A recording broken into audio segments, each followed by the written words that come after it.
Donc la nouvelle leçon, c'est la chute verticale d'un corps solide.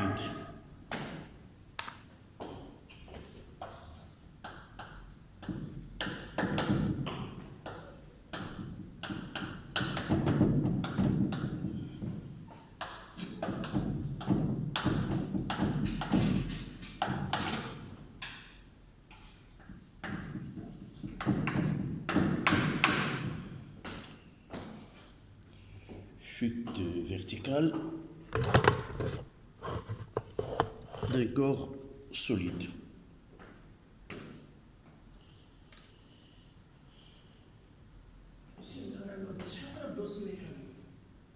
زال نساليو يعني ندوزو les oscillateurs mécaniques et dans les oscillateurs mécaniques l'étude dynamique et étude énergétique. زادنا le plus, on doit faire l'électrolyse et juste après la chimie organique, l'estérification et l'hydrolyse. Donc, on commence par un en chiffres romains. Chute verticale avec frottement.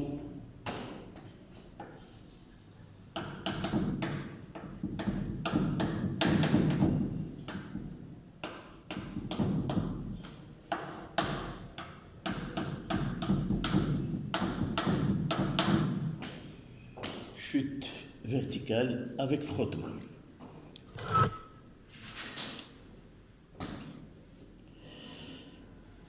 Donc, nous allons étudier le mouvement d'un corps au voisinage, entre guillemets, l'atmosphère, voisinage de la surface de la Terre, à des altitudes données. Et le mouvement là, vertical sans frottement, c'est-à-dire que dès le départ, on va essayer de lâcher un corps solide sans vitesse initiale et on va essayer d'étudier le mouvement de ce corps-là, le mouvement réel, c'est-à-dire comment se déplace ce corps dans l'air. Mais avant cela, on va donner au départ une généralisation. Ce n'est pas toujours que le mouvement s'effectue dans l'air, mais généralement, il peut se faire dans un fluide. Donc, on va commencer par un petit rappel. Lorsqu'un corps solide se déplace dans un fluide, et nous parlons d'un fluide, c'est-à-dire soit un gaz, soit un liquide, quelles sont les forces qui s'exercent sur ce corps-là au cours de son déplacement. Donc, un A, force, oui, nous avons, mais maintenant, nous avons vu dès le tronc commun des forces qui s'exercent sur un corps et on fait le bilan des forces exercées, mais nous nous sommes arrêtés uniquement à l'état d'équilibre. Mais là, on va essayer d'appliquer les lois de Newton, surtout la deuxième loi, lorsque des forces s'exercent sur un corps et comment est le mouvement comment caractérise-t-on le mouvement de ce corps-là. D'accord ? C'est vrai que nous connaissons les forces qui s'exercent, force de frottement, force d'Archimède et autres, et le poids, mais comment ces forces-là, réunies, appliquées à un corps, comment est le mouvement de ce corps-là, c'est-à-dire en appliquant la deuxième loi de Newton, quelle est l'équation différentielle de ce mouvement, et comment peut-on résoudre cette équation. On va essayer de voir une nouvelle technique de résolution, c'est celle de la méthode de l'air. Nous avons déjà en électricité utilisé la résolution, on vous donne la solution de ces équations différentielles. Ce que nous avons fait uniquement, c'est déterminer les constantes qui se trouvent dans cette résolution. Par exemple, dans le cas d'un condensateur, nous avons UC est égal à alpha A exponentielle moins alpha T plus B. Et nous nous sommes entraînés à déterminer alpha A et B. Là, on va voir une autre méthode qui est la méthode de l'air. C'est une méthode qui est numérique et on va essayer de l'appliquer dans ce cas-là. Donc, 1A, force. Exercée sur un corps se déplaçant dans un fluide.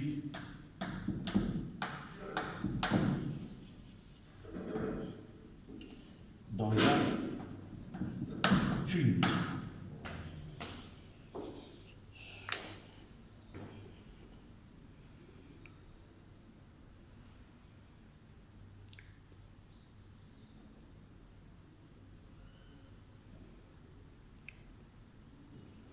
Donc la première des choses, c'est quoi un fluide?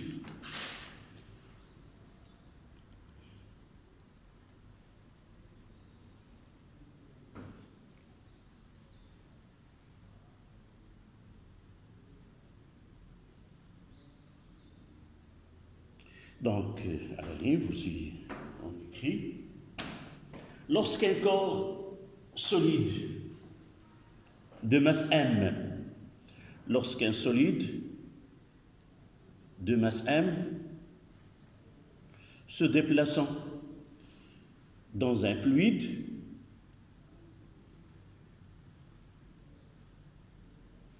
et on ouvre une parenthèse pour le fluide,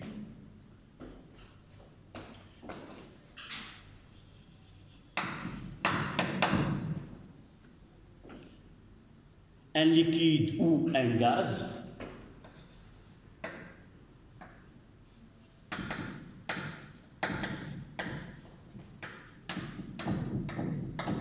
ça c'est entre parenthèses, se déplaçant dans un fluide, un liquide ou un gaz, et les soumis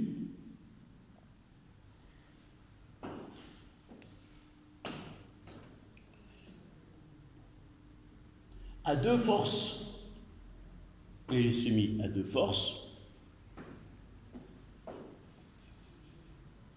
À la ligne première tirée, la poussée d'Archimède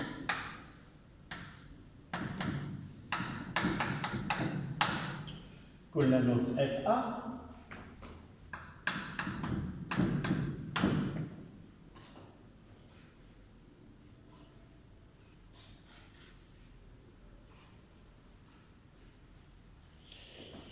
cette force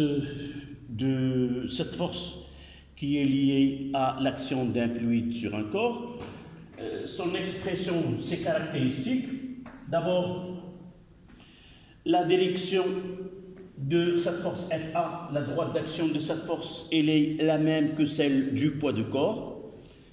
Dans le sens, c'est le sens opposé à celui du poids, et l'intensité est égale à la masse de fluide déplacé fois G, qui est l'intensité de pesanteur. Donc, la poussée d'Archimède de poids, dont les caractéristiques,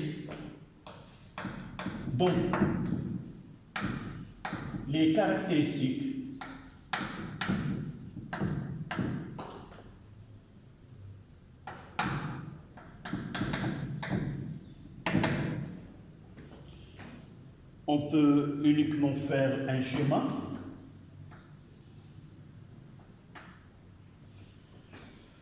Le point, on parlera du point d'application. C'est là, c'est le corps, il est totalement émergé. Il est totalement émergé.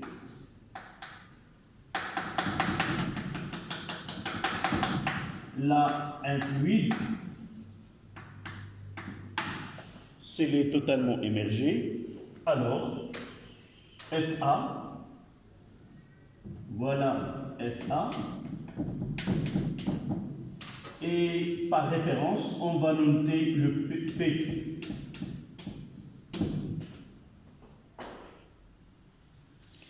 Et ce FA, comme intensité, est égal à M' fois G. Et ce M' là, M', c'est la masse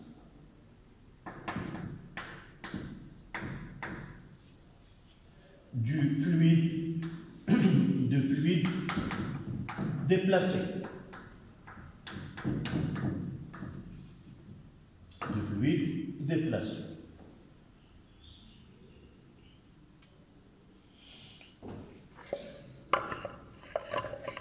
Là, je vais essayer de faire un petit exemple, le cas de l'eau. Comment peut-on déterminer ce M'?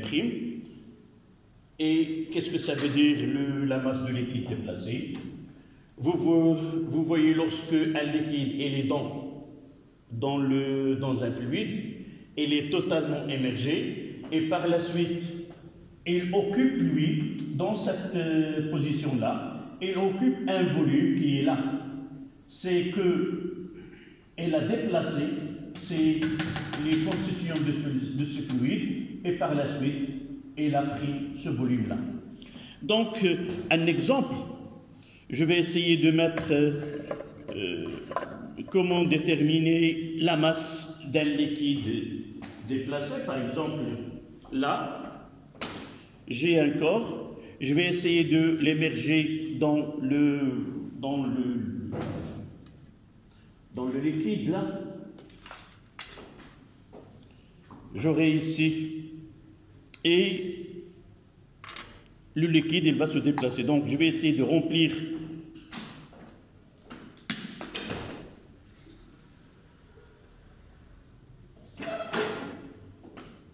voilà, je vais essayer de remplir ce bécher-là à col latéral. Et vous voyez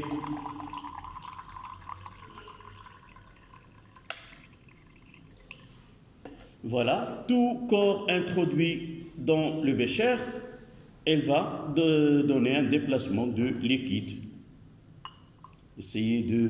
J'utiliserai une éprouvette graduée pour récupérer le liquide qui va se déplacer. Je dois attendre jusqu'à déplacement total, c'est-à-dire que la surface libre du liquide, elle est totalement tangente à ce tube latéral. Donc je vais essayer de tourner de ce côté-là. Voilà. Donc je mettrai là l'éprouvette graduée et je vais essayer d'introduire ce corps-là. Non, c'est pas ce qui nous intéresse, c'est pas la masse. Ce qui nous intéresse, c'est son volume. Là est égal à 1 fois, je peux compléter. Là, c'est la masse de liquide, c'est ρ de liquide, de fluide, fois G, fois M, ρ fois V, fois G. La masse, c'est ρ fois V. Donc, ρ de fluide, et là, je peux lire, voilà. Ici, c'est le volume, je peux le lire à partir là. C'est pas très exact là, mais ce qui nous intéresse, c'est sa masse. Avec une balance, on peut déterminer. Là, c'est le volume de corps déplacé, et par une balance, nous pouvons déterminer la masse du liquide déplacé. Dans ce cas-là, c'est l'eau. D'accord? Donc, on ajoute ici ρ de fluide fois V fois G. Et ce V-là, c'est le volume émergé. Le volume de la partie émergée. De la partie émergée. Mais s'il est totalement émergé, comme le cas que nous avons vu, le volume, c'est le volume du corps, de corps solide. D'accord?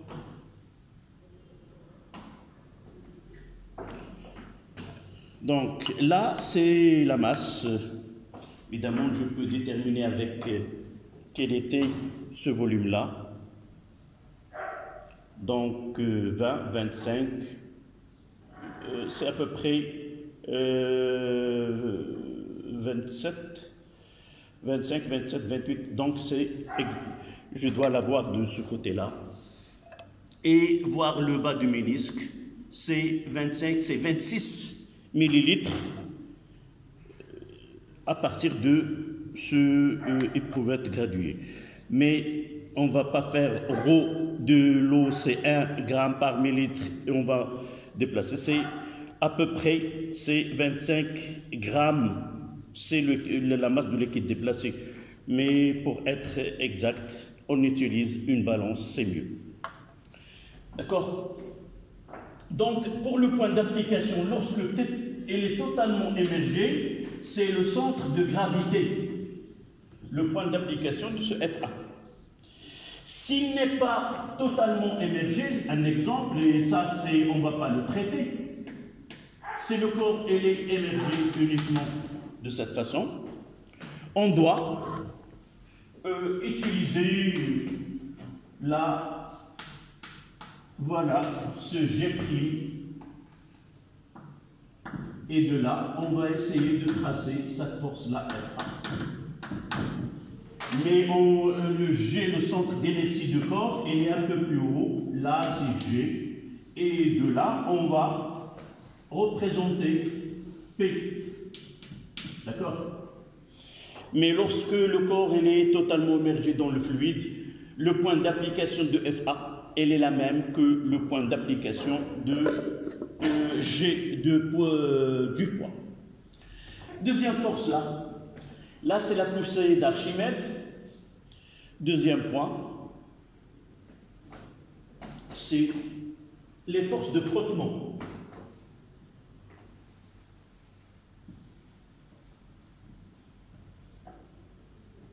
Donc, après la poussée d'Archimède, les forces de frottement. Force de frottement.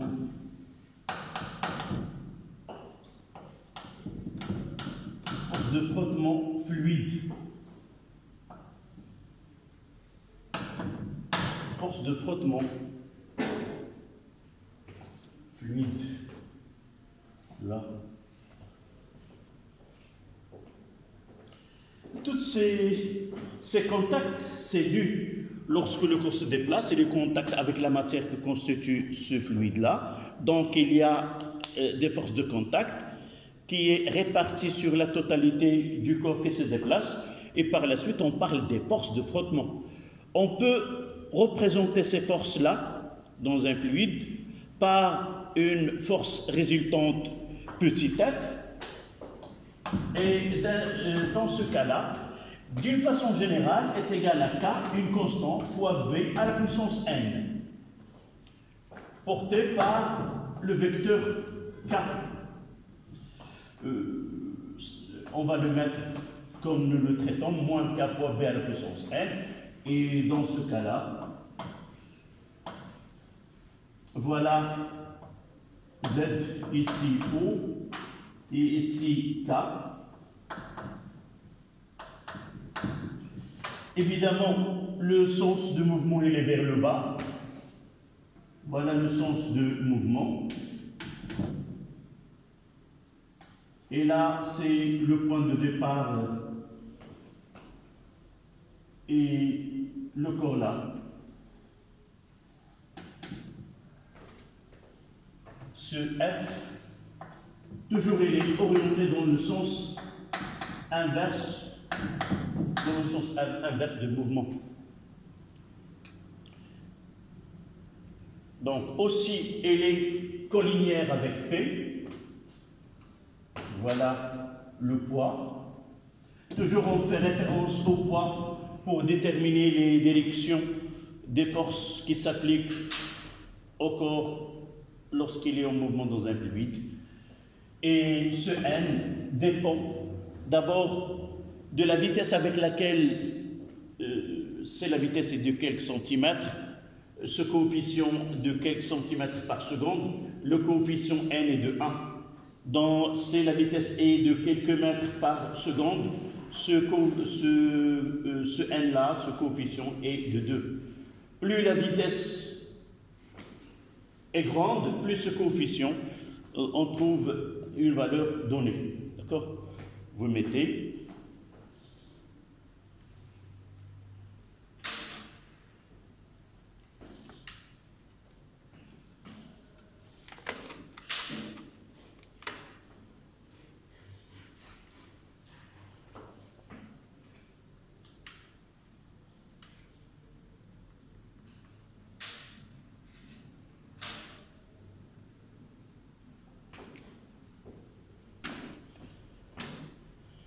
Donc le sens du mouvement est vers le bas.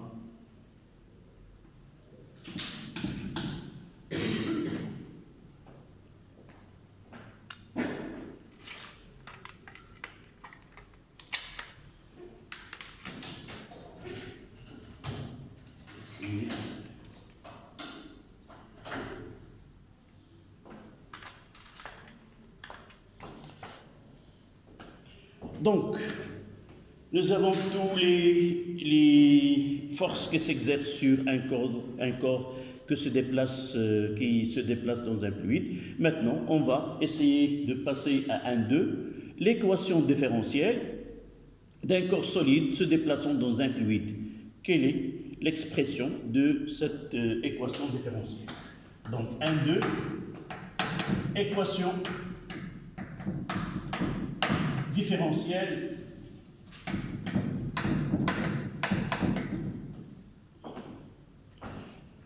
que vérifie VG, la vitesse du centre de gravité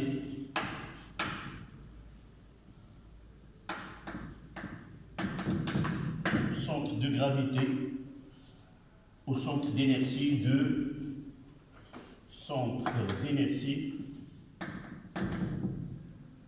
du solide. Voilà.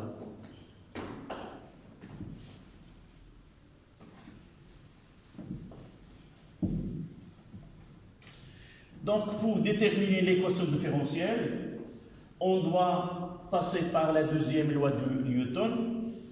L'application de la deuxième loi de Newton nous oblige à choisir un référentiel ou un repère qui doit être galiléen.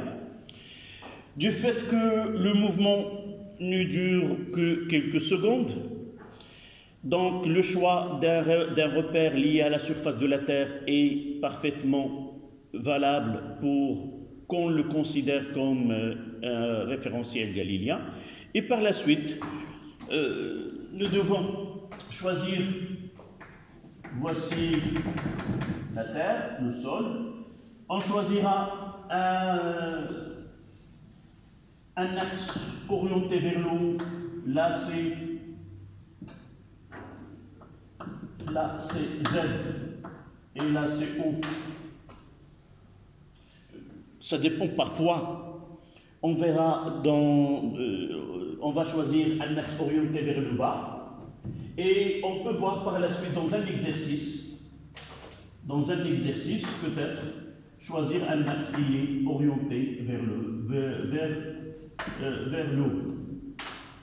D'accord? Là c'est Z, là c'est le point de départ O, là le vecteur K. Mais le choix n'affecte en rien l'équation différentielle. Je vais mettre une petite remarque dans laquelle on choisira le sens inverse et on aura la même expression. Donc le corps solide là, à l'instant t est égal à 0, là c'est G, d'accord, là c'est G, et on va le lâcher sans vitesse initiale, ce qu'on appelle les conditions initiales. À l'instant t est égal à 0, G il coïncide avec l'origine Z de G0, c'est 0. Et là, le V0 est égal à 0. T est égal à 0. Z0 est égal à 0. Donc on va essayer de choisir le système. Le système, c'est quoi? C'est le corps solide. Corps solide. On peut dire de masse M et de masse volumique ρ, de masse M et de masse. On va donner tous les grandeurs qu'on peut trouver dans l'équation différentielle, de masse M et de masse volumique ρ, et de volume V et de volume V. Les forces qui s'exercent, on va les schématiser sur le schéma. Il y a le poids, l'ACP, les forces que nous venons de citer, c'est il y a le petit f, force de frottement, et FA. Je les représente sans ceci de l'échelle, parce que nous n'avons pas des valeurs numériques pour qu'on essaie de faire calculer, mais généralement, on représente ces forces de façon sans s'intéresser à l'échelle. D'accord? Mais ne pas se tromper dans les directions et le sens.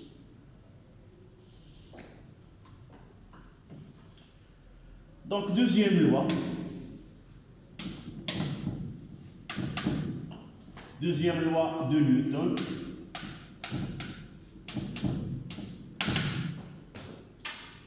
C'est somme des forces extérieures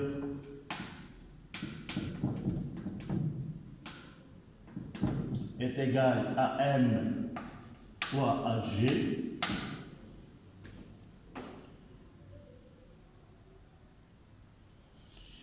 Les forces que nous avons, on va les mettre d'une façon générale. Petit f est égal à moins K fois Vn K. Vous voyez que K vers le bas, donc F et FA vers le haut, même petit f. F là, c'est M' fois G avec le signe moins porté par K.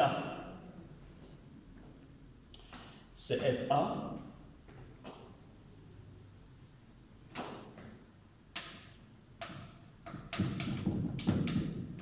C'est moi, M' fois G fois K. Et nous pouvons l'écrire, c'est ρ de fluide, c'est ρ0, on va mettre ρ est égal à moins ρ0 fois V fois G K. Avec ρ0, masse volumique,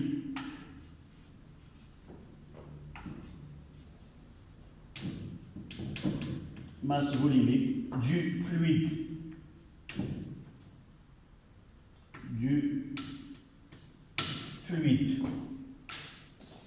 Et finalement, il y a le poids.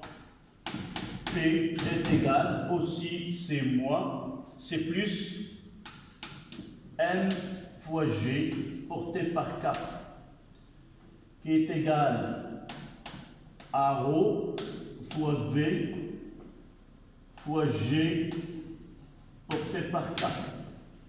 Et ce ρ, c'est la masse volumique du corps étudié.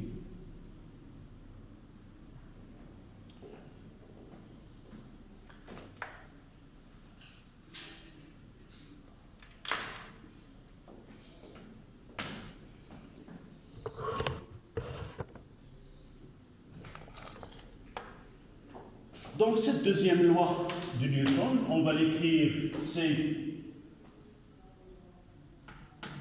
petit f plus FA plus P est égal à M HG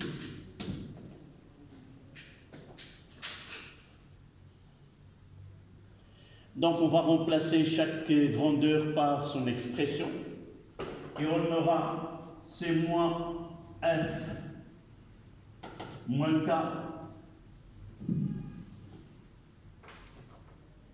C moins K fois Vn porté par K plus ou plutôt moins ρ 0 fois V fois G porté par K plus ρ fois V fois G porté par K est égal à M d de VG sur dt. Je remplace AG par d de VG sur dt. Pourquoi? Tout simplement parce que l'accélération, c'est la dérivée de vecteur vitesse et nous voulons l'équation différentielle que vérifie V. D'accord? Rho, c'est la masse volumique. Donc, dans ce type d'exercice, on a deux masses volumiques. Masse volumique du corps qui se déplace et la masse volumique du fluide dans lequel elle se déplace, ce corps-là.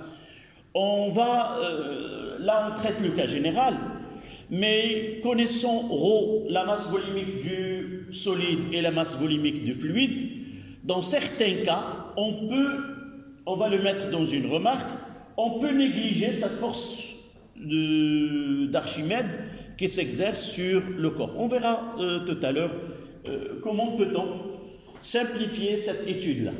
Mais là, on traite le cas général. Qu'est-ce qu'on constate? Que toutes les grandeurs là sont collinéaires. Donc, c'est obligatoirement ce vecteur C d de V, elle est portée aussi par l'axe Z. Donc, je peux mettre là d de V G sur dt est égal à d de V G sur dt porté par K. Et d de Vg ici, d de Vg Z, c'est une grandeur algébrique. Il peut être positif comme il peut être négatif. De là, on va essayer d'écrire cette relation un peu plus simplifiée. Et on aura quoi? Je vais garder, là je peux remplacer cette M là, d'accord? Là c'est ρ fois V, d de V, G sur dt porté par K. D'accord? Je vais essayer d'ordonner cette équation pour arriver à l'équation différentielle. C'est avoir V, et là j'aurai VG. D'accord?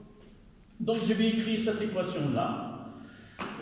Je peux laisser uniquement d de VG et parler de l'équation de la valeur algébrique. Et on aura, je divise, vous voyez, je divise par ρ fois V. Donc là, qu'est-ce que j'aurai? D'abord, il me reste d de Vg sur dt. Je la laisse ici. Là où il y a V, elle passe de l'autre côté. C'est plus K divisé par quoi? Par ρ fois V. Vn. Vg à la puissance n. Et ce qui reste ici, c'est quoi? D'abord, je vais diviser par ρ, j'aurai G plus G moins quoi ici?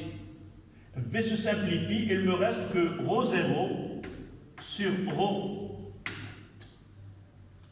est égal à 0. Et je vais essayer de l'écrire d'une autre manière. C'est... qu'est-ce que j'ai fait? Je vais reprendre cette ligne-là, uniquement la dernière partie. Qu'est-ce que j'ai fait? J'ai gardé là ρ fois G divisé, donc c'est de VG sur dt. Je vais passer celle-ci de l'autre côté. Ça donne plus K Vn, V à la puissance n, divisé par ρ fois V, d'accord, est égal. Qu'est-ce qu'elle reste ici? Elle reste de ce côté-là. Là, c'est G, moins. Non. Là, il y a ρ0, c'est pour le fluide. Là, et là, c'est ρ pour la masse, c'est mg. Donc, elle reste là, c'est G, d'accord? C'est G, qui est la même, G. Elle reste ici 1 moins ρ0 sur ρ. Voilà l'équation différentielle que vérifie VG, d de VG sur dt, plus K sur ρ fois V, V à la puissance n, est égal à G. D'accord? J'ai gardé celle-là. En réalité, je peux écrire une étape là pour... je divise, j'aurai moins K fois ρ fois V, V à la puissance n, moins ρ0 fois V sur ρ fois V fois G plus G est égal à d de Vg sur dt. Voilà après division. Donc ce V, il va se simplifier. Donc j'ai d de Vg sur dt. De l'autre côté, c'est plus K sur ρ fois V, Vn. Ce qui reste ici, c'est quoi? C'est G plus G fois ρ sur ρ0. J'ai factorisé par G 1 moins ρ sur ρ0. Voilà l'équation différentielle que vérifie Vg, la vitesse de centre d'inertie du corps qui se déplace. D'accord?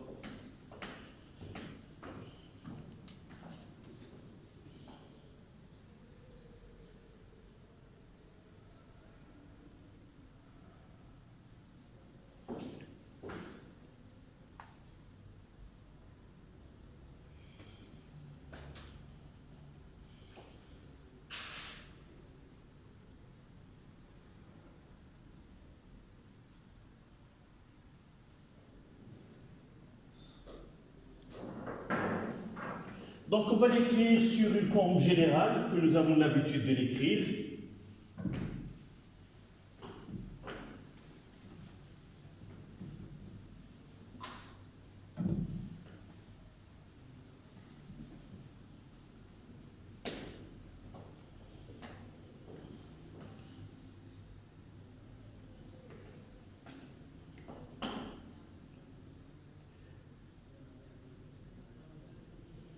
Donc, vous voyez que ce K sur ρ fois V est une constante et ce G est égal à 1 moins ρ0 sur ρ est une constante.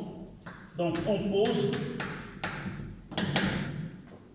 A est égal à G, 1 moins ρ0 sur ρ, et notre AB est égal à K sur ρ fois V, ou tout simplement c'est K sur M.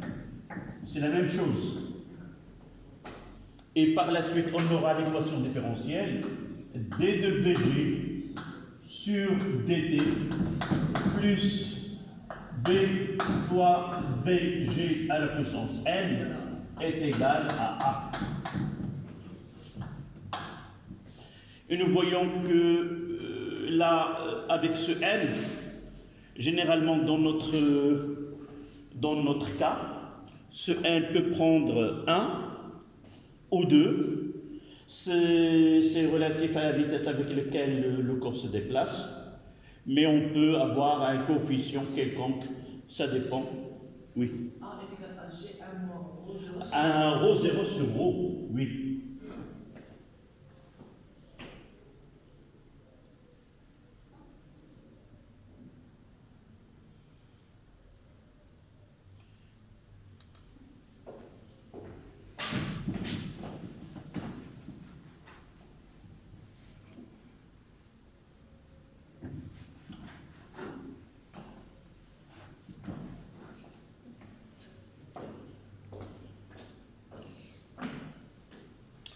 On va faire une petite remarque.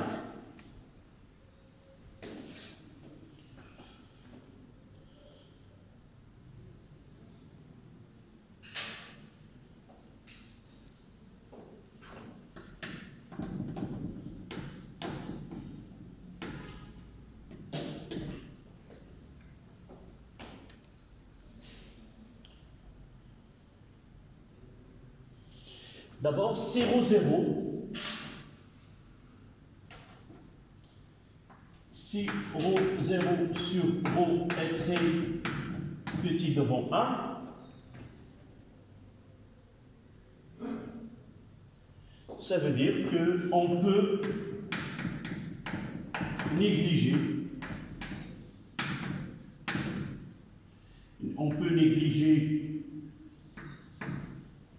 FA devant P. Tout simplement, c'est ρ0 sur ρ0 qui est égal à M fois M' fois G. Si on mettra, on peut ramener ceci, ρ0 fois V fois G est égal à ρ fois V fois G.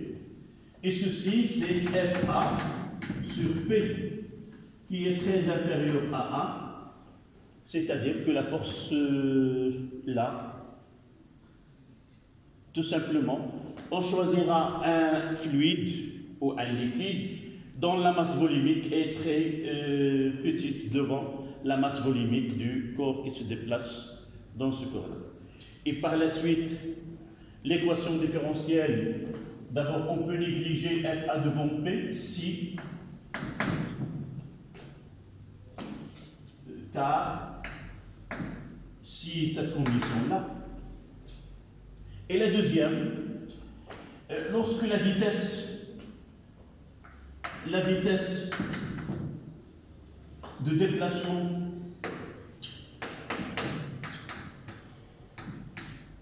est de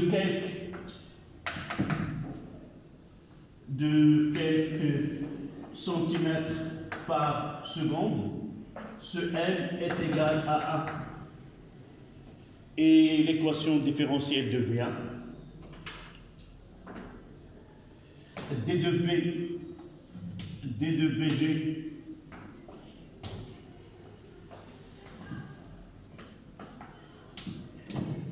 sur dt plus K sur M Vg est égal à G.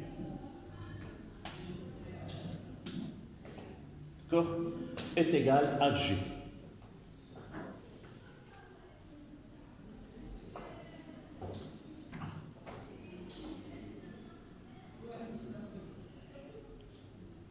Voilà.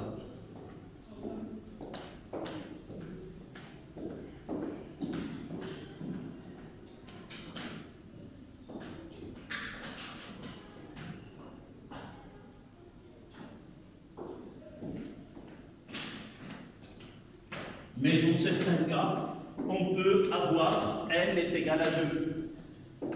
Et on va voir que dans certains cas, dans certaines études, si nous ne connaissons pas l'expression de ce f, on fait une étude expérimentale et on suppose que V, le n est égal à 2, et là, on va essayer de comparer l'étude expérimentale avec l'étude théorique et on va voir s'ils coïncident bien avec un coefficient de 2 ou un coefficient de 1. D'abord, là c'est l'équation différentielle, 1, 2, résolution, 1, 2,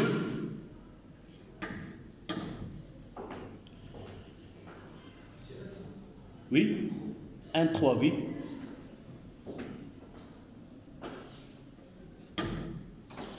1, 3.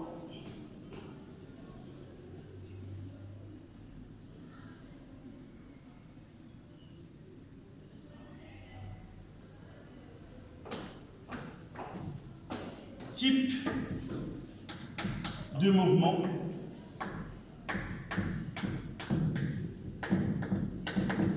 De G. On va essayer de déterminer comment évolue la vitesse de centre de gravité de ce cours-là au cours du mouvement. Et si nous regardons bien l'équation différentielle, on voit que cette équation différentielle a été déjà étudiée en électricité. On va essayer de faire une petite comparaison entre les deux et arriver à la solution de cette équation différentielle. D'accord? Et on va le traiter dans le cas simple.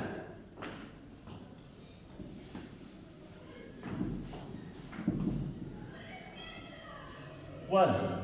Donc, on va essayer d'avoir, on rappelle, donc là, on rappelle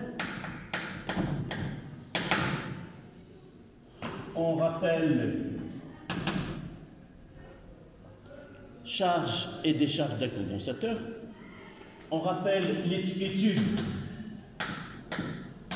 de charge d'un condensateur,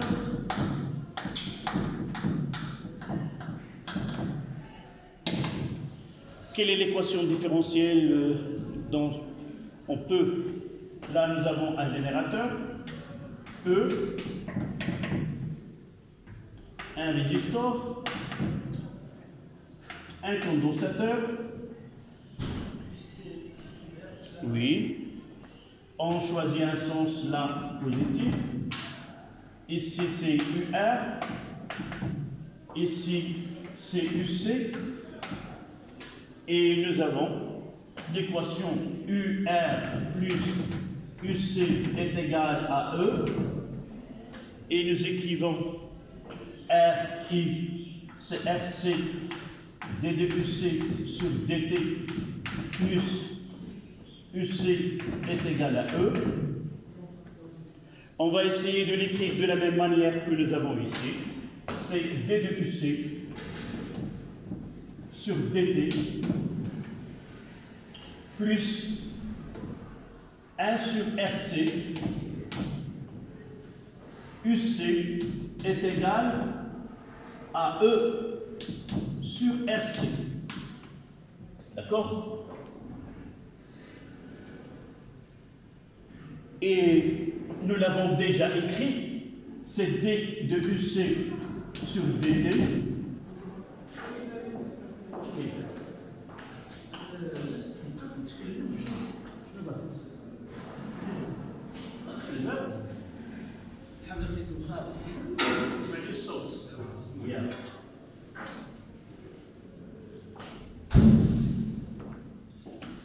Donc nous essayons de l'écrire de cette manière, plus UC sur taux est égal à A.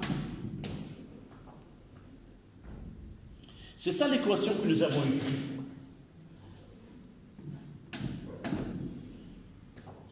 Taux c'est quoi? C'est 1 sur taux ici. C'est l'inverse de ce coefficient-là. La solution était quoi? UC de T, c'est E, d'accord? E, 1 moins exponentielle moins T sur taux.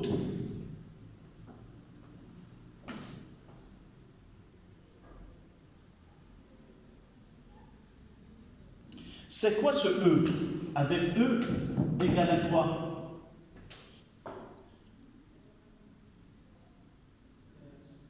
Est égal À UC limite. C'est la valeur maximale. Donc, à partir de là, on va essayer de faire la même chose avec cette équation-là.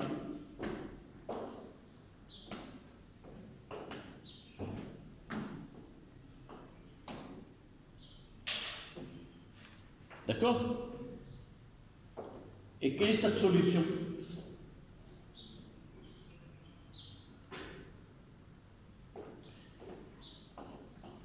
Tout ici, application,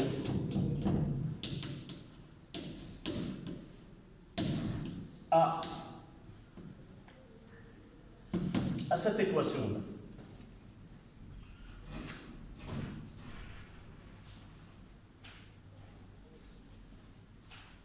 D'accord? Comment peut-on? On pose quoi? Taux est égal à quoi? C'est l'inverse. Taux, ici, je peux l'écrire d'une autre manière, c'est M sur K. Vous voyez là, 1 sur taux.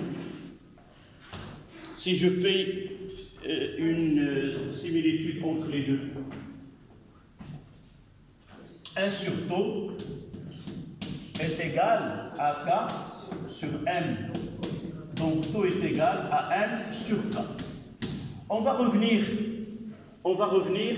à l'étude de l'équation aux dimensions et vérifier bien que ce M sur K est là l'unité d'un temps. Elle s'exprime en secondes. Donc si nous essayons, quelle est la valeur maximale là? V max. V, on l'appelle la V limite. Comment peut-on la déterminer? À partir de là, d de V sur dt, lorsque VG est égal à V limite,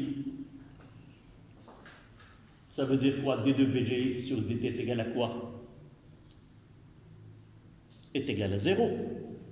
Lorsque V est maximale, ça veut dire que V max, alors d de VG sur dt est égal à 0.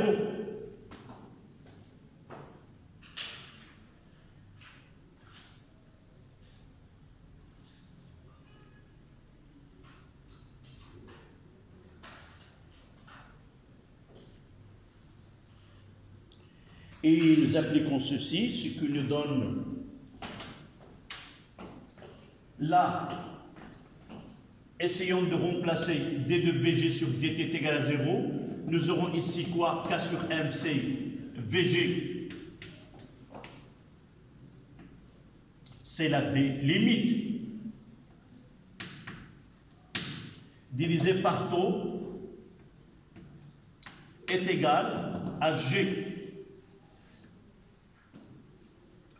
Donc la vitesse limite, dans ce cas-là, V limite,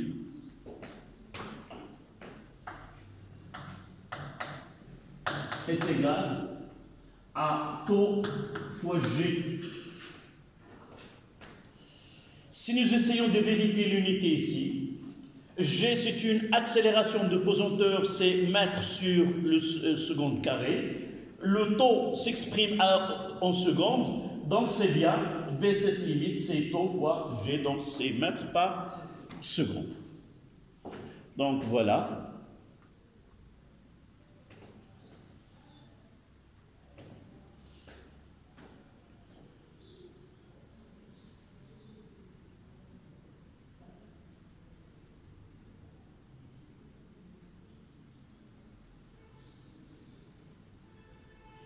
Donc on va essayer de regrouper ce que nous avons obtenu ici et d'écrire la solution de cette équation différentielle.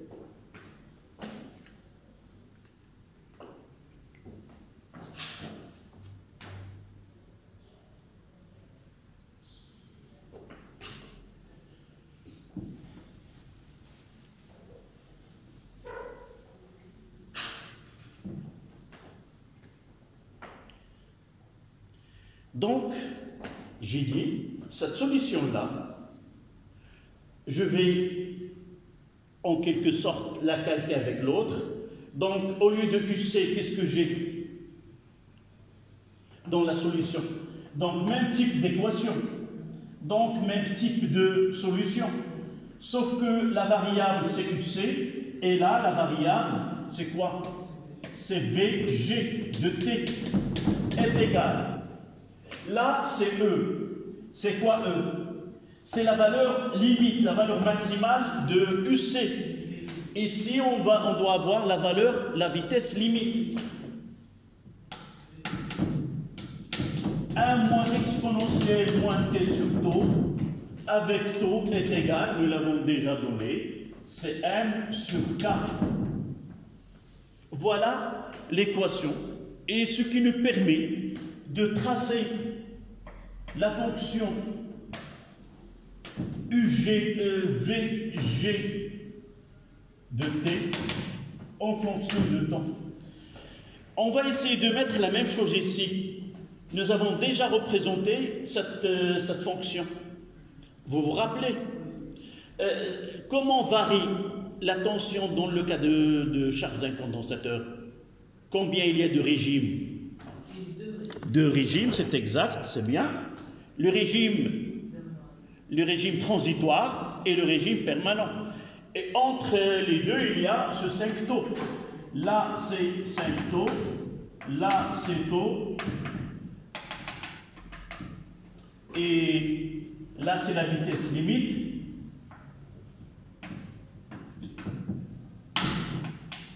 C'est l'asymptote ici.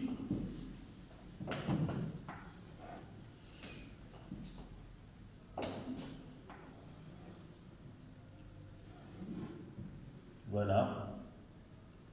Je mettrai au pointillé. Et la tangente à l'origine, ça c'est la tangente, et on trace, c'est à partir de là.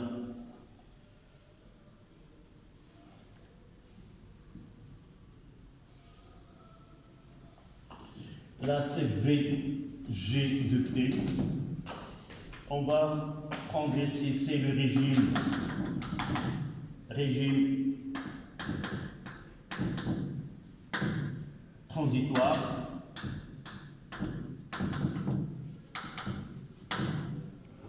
Ou ce que nous avons vu dans le cas de RC, on l'appelle là, c'est le régime initial.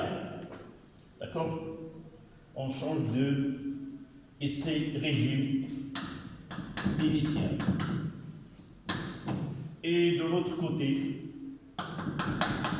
c'est le régime permanent. On garde la même ici, régime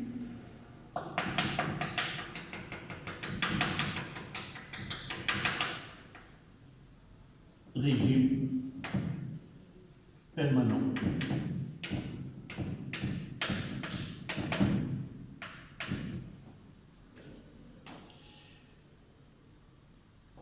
Et on peut même utiliser ce 0,63 ici, comme nous l'avons fait avec RC ou RL. C'est 0,63 V limite.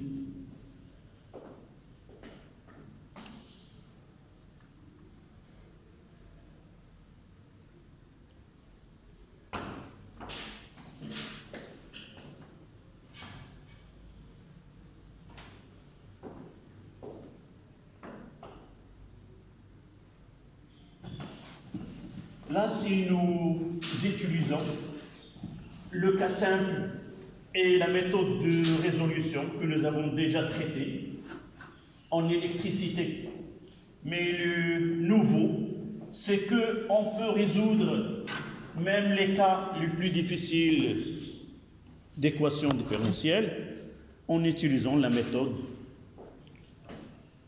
qu'on appelle méthode d'Euler.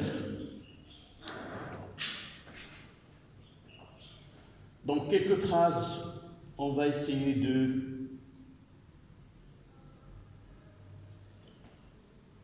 pour commenter ce schéma.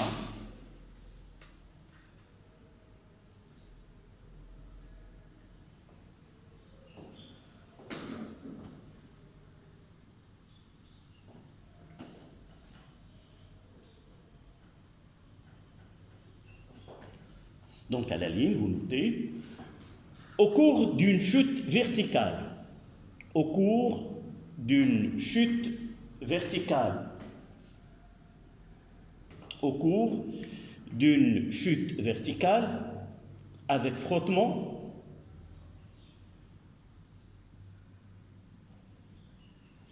au cours d'une chute verticale avec frottement, le mouvement de centre d'inertie G du solide, le mouvement de centre d'inertie G du solide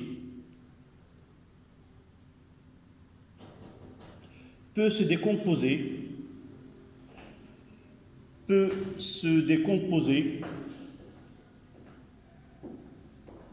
en deux phases.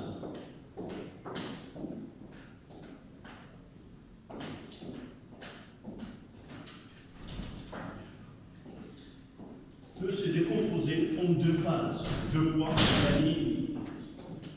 Peut se décomposer en deux phases. Deux points à la ligne. Premier tiré. Régime initial ou transitoire. Régime initial ou transitoire. Pendant lequel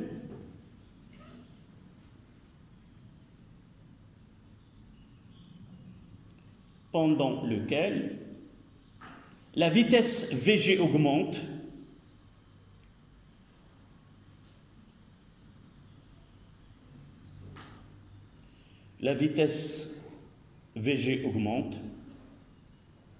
et l'intensité de la force de frottement augmente aussi.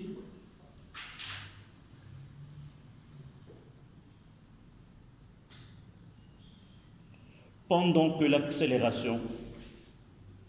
l'accélération AG diminue. Pendant que l'accélération VG diminue. Comment donc tu suis et par la suite, soit tu prends des photos à ce que tu n'as pas, à la partie que tu n'as pas assistée, soit que tu reviendras à l'enregistrement de cette leçon. Donc, comment peut-on, à partir de ce schéma, dire vraiment que l'accélération, la vitesse augmente, l'accélération diminue au cours de mouvements de centre d'inertie de ce corps-là? D'abord, vous voyez que cette courbe-là, elle représente VG. Si nous voulons déterminer l'accélération de centre d'inertie de corps solide qui se déplace, comment peut-on graphiquement déterminer cette accélération en un point donné? Quelle est la relation entre A, c'est quoi AG? Oui, c'est quoi? Mathématiquement, c'est D de VG sur DT. C'est-à-dire, pour déterminer, il suffit de quoi? De déterminer le coefficient directeur de la tangente en un point. Si je veux déterminer l'accélération en ce point, là, en ce point à un instant donné, à deux taux par exemple, qu'est-ce que je dois faire? Je trace la tangente et je détermine le coefficient directeur de cette tangente. Et si je continue à tracer, vous voyez que plus on avance dans le régime initial, plus la pente de la tangente diminue. C'est-à-dire, la plus grande valeur de l'accélération, c'est celle à l'instant t est égal à 0, car la pente, elle est la plus grande à t0 ici. Et vous voyez ici que la tangente elle est horizontale et par la suite le coefficient elle est nul, et dans cette partie-là, l'accélération elle est nulle, ça veut dire que le mouvement c'est un mouvement qui est uniforme. Donc régime transitoire où la vitesse augmente, si la vitesse augmente, alors l'intensité de la force de frottement augmente aussi. Pourquoi? Parce que la vitesse augmente, petit f augmente, donc il va essayer de donner, compenser si vous voulez, P avec cette force FA, avec P à un instant donné. Vous voyez là j'ai P, là j'ai FA qui ne varie pas au cours de temps, parce que sa définition c'est ρ de fluide fois V fois G. Donc au cours de déplacement, l'intensité de FA elle est constante. Alors, tandis que petit f, là, tant qu'on se déplace, tant que f augmente. Et à partir d'un instant, ce f-là, son intensité avec celle de FA, il compense, si vous voulez, P. C'est-à-dire j'ai ici P, et j'ai ici FA, et le reste là, c'est petit f, à condition que ceci est égal à cela. Sont égales. Et lorsque ces deux, l'intensité de la somme de FA plus petit f est égale à celle de P, alors sigma des forces extérieures, dans ce cas-là, à partir de là, c'est nul. Et vous VG est égal à une constante qui est le régime permanent. D'accord? Donc nous avons déjà parlé le régime initial ou transitoire. À la ligne deuxième tirée, régime permanent,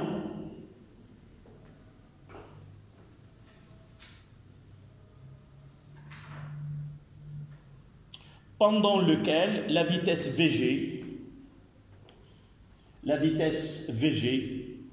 atteint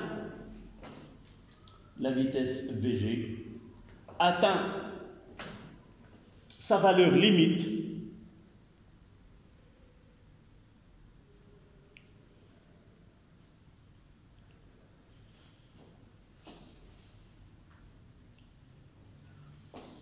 Donc, n'oublions pas que ce F, en intensité, il ne va pas augmenter de façon continue.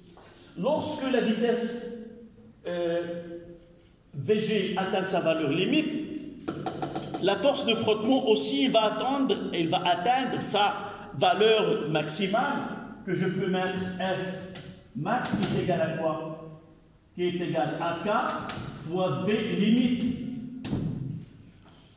Donc V limite, et dans ce cas-là, on peut dire que le poids est égal à la somme des intensités de petit f A et de petit f B. C'est là où l'accélération est nulle. Donc vous continuez. Pendant lequel la vitesse VG atteint sa valeur limite, et l'intensité de la force de frottement devient constante. Et l'accélération est nulle. Et l'accélération est nulle.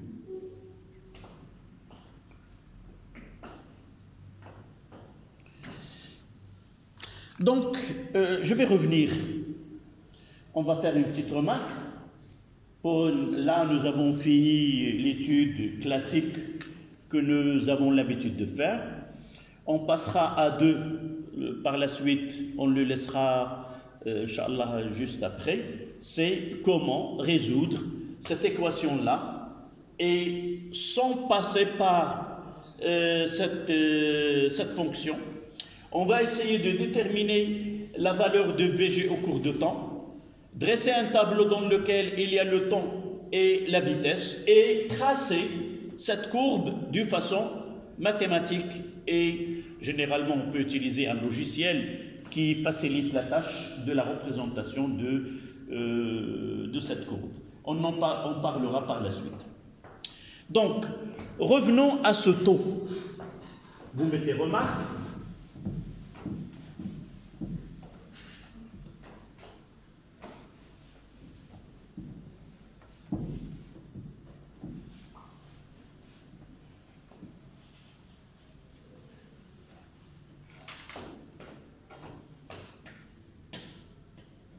Donnez-moi l'expression de taux.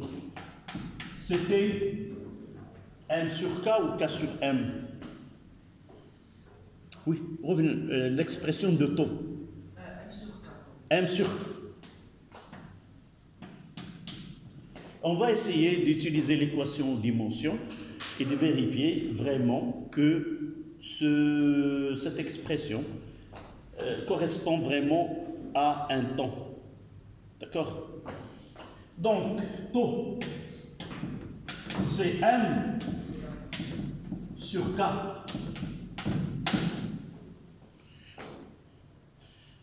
Où se trouve K?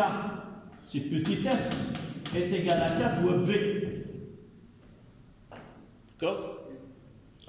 On va essayer là, c'est le Newton, là c'est mètres par seconde, mais nous savons que F, si nous essayons de mettre l'équation de dimension de F avec des grandeurs, ce qu'on appelle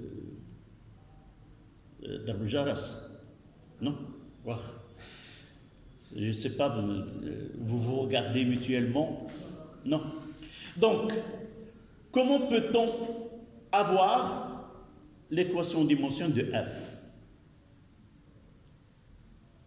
C'est une force. D'après la loi de Newton, F, c'est M fois A. D'accord? F, c'est M fois A. Ça veut dire, c'est une masse qui est le kilogramme, fois A, c'est quoi? C'est le mètre, c'est L, divisé par le temps, c'est T moins 2. Voilà l'équation de dimension de la force. D'accord?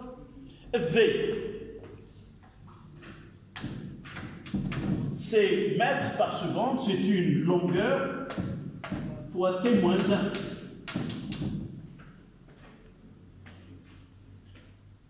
Donc, pour avoir K, c'est exact, K, c'est l'équation de dimension, c'est F sur V, qui est égal kilogramme fois le L fois T moins 2 divisé par L fois T moins 1. Qu'est-ce qu'il reste? Donc L avec L, là il ne reste que moins 1. Donc K, c'est T moins 1 kg fois T moins 1. Donc, taux, c'est M sur K. Et M, c'est une masse, c'est en kilogrammes. Ah oui, je ne dois pas mettre là. C'est une masse, on mettra le grand M. Là, c'est grand M, une masse. D'accord? Donc, je dois rectifier là, corriger ce grand M. Ici, c'est du grand M. On ne met pas les unités. Donc là, je mettrai petit m. Là, c'est une masse divisée par K. C'est une masse fois T moins 1. Et nous voyons que vraiment taux, c'est T. La masse se simplifie.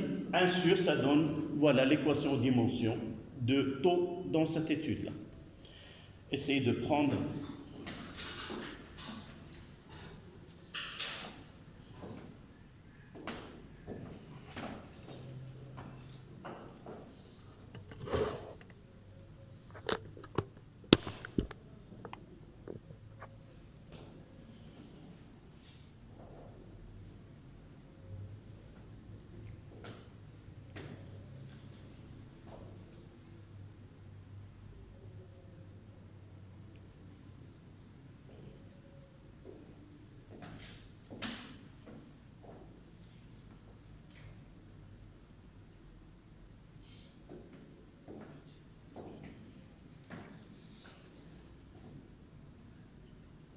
donc on va laisser la méthode de l'air, le jeudi Inch'Allah, et on va essayer de la traiter dans un exercice.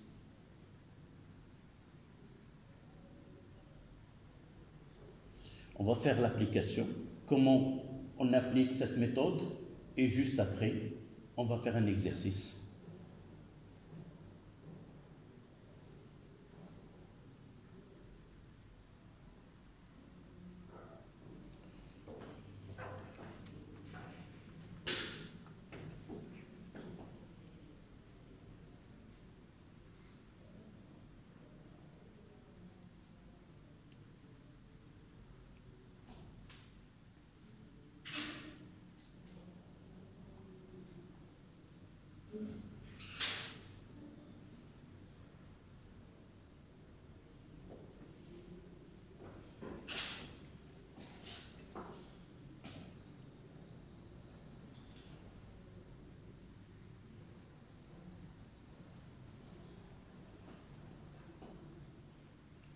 Donc on fera le titre,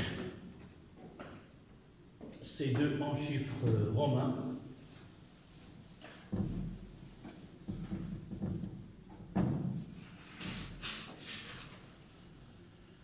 Parce que ça nécessite un temps.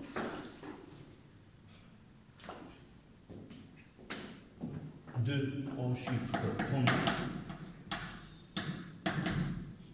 Résolution de l'équation différentielle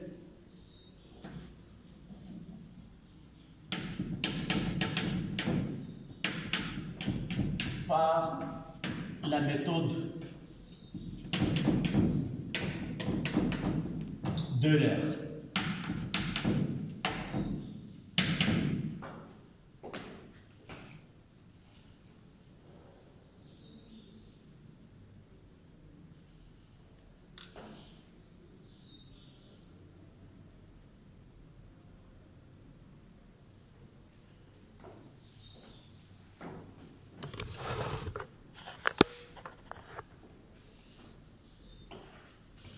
On fera une introduction et on s'arrête.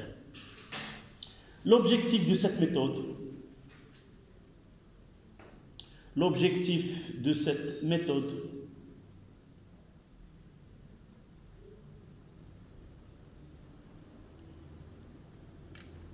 permet de résoudre l'équation différentielle,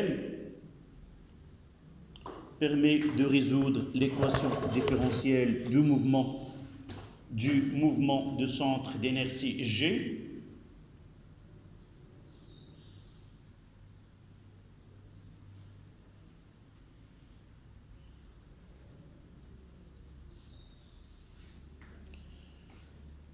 lors d'un mouvement vertical avec frottement.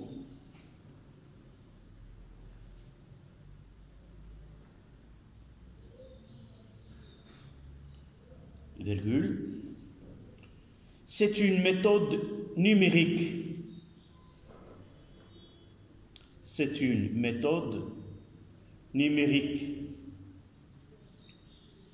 Itérative.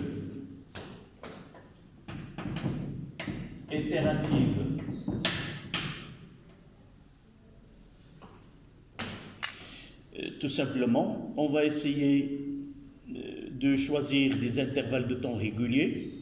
Ces intervalles de temps réguliers nous permettent l'approximation, c'est que dans cet intervalle, on va essayer de considérer que l'accélération elle est constante dans cet intervalle-là. Le plus important, c'est que cette méthode repose sur les conditions initiales.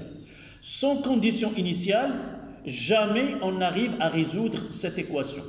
C'est-à-dire, pour nous, dans le cas le plus fréquent, c'est qu'à l'instant t est égal à 0, G se trouve en un point O qui est l'origine du repère choisi dans cette étude, et que la vitesse initiale Vg à l'instant t est égal à 0, qui est V0, est égale à 0. Et nous choisissons des intervalles de temps bien réguliers, ce qu'on appelle le pas.